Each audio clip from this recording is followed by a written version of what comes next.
A graça do Senhor Jesus Cristo e o amor de Deus e a comunhão do Espírito Santo seja com todos. Amém. Breve reflexão sobre as senhas diárias, dia 6 de agosto, quinta-feira. A senha do Antigo Testamento se encontra no Salmo 103, versículo 10. O Senhor não nos castiga como merecemos, nem nos paga de acordo com os nossos pecados e maldades. Deus não nos trata segundo os nossos pecados. O amor de Deus intervém, temperando a justiça com o amor, pois para Deus não existe o que poderíamos chamar de justiça crua. De fato, a misericórdia e o amor são partes integrais da justiça divina. Assim sendo, no primeiro capítulo da Epístola aos Romanos, vê-se que Deus poderia julgar os pagãos que são condenados somente à luz da natureza, mas de fato ele não age assim, porque fazer isso seria usar de uma justiça crua. O Evangelho intervém e provê uma oportunidade universal, como lemos em 1 Pedro 4,6. Em vez de condenar o ser humano, o amor de Deus atua para separar completamente o homem de seu pecado. Este versículo bíblico não quer dizer que Deus deixe de julgar quando há razões para tanto. Isso já seria uma injustiça. O que este versículo quer dizer é que Deus opera de tal maneira que prefere restaurar a aniquilar, destruir. É precisamente isso que deveríamos esperar da parte do amor de Deus. Torna-se, pois, evidente que o julgamento é um dedo da mão amorosa de Deus. Em Cristo, Deus perdoa o nosso pecado e saímos livres. Esta é a suprema manifestação do amor de Deus. Por isso, o resumo do Evangelho, que se encontra em João, capítulo 3, versículo 16, diz: Deus amou o mundo de tal maneira que deu o seu Filho unigênito para que todo que nele crê não pereça, mas tenha a vida eterna. A senha do Novo Testamento para hoje se encontra no livro de Atos dos Apóstolos, capítulo 15, versículo 11.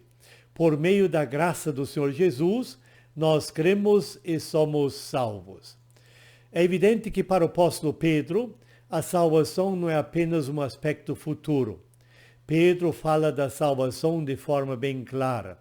Ele levantou a sua voz contra a salvação por meio de cerimonial e ritualismo. Os fariseus poderiam considerar que a lei mosaica era obrigatória, mas até mesmo eles, se tivessem crido em Cristo, seriam compelidos a confessarem que essa esperança e salvação se encontra exclusivamente na obra de Cristo como Salvador. E nesse caso, no que tange a essa esperança, judeus e gentios se encontram no mesmo nível. E o pensamento que os seres humanos não podem ser salvos sem o concurso da lei não passa das incoerências de um dogmatismo intolerante, que insistia em impor aquilo que reconhecidamente era sem proveito. Devemos observar que essa é a última vez em que o apóstolo Pedro aparece no livro de Atos, o qual, a partir desse ponto, dedica-se exclusivamente a narrar a atuação do apóstolo Paulo. Então, Pedro quer deixar bem claro que é através da graça do Senhor Jesus que nós somos salvos. Nós cremos nele e essa fé nele nos concede o dom da graça, o dom da salvação. O texto meditativo do dia de hoje é uma palavra de Philipp Friedrich Hiller, do hino do nosso inário, hino 516, estrofe 5.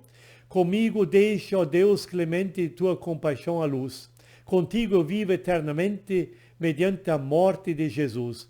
Com júbilo sublime, então, exaltarei a compaixão.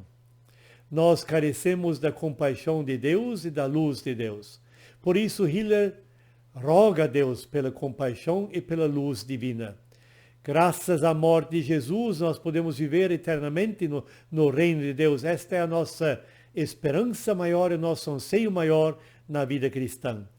E essa esperança que haverá de se tornar realidade faz exaltar a compaixão de Deus com júbilo sublime, com louvor e adoração ao Senhor. Assim queremos orar dizendo: comigo deixa, ó Deus clemente, de tua compaixão a luz. Contigo vivo eternamente mediante a morte de Jesus. Com júbilo sublime, então, exaltarei a compaixão. Amém. A paz de Cristo seja contigo. Ainda não se inscreveu? Inscreva-se no canal. Ative o sininho para receber notificações. Dê o seu gostei ou não gostei. Compartilhe com outras pessoas. Que Deus te abençoe. Amém.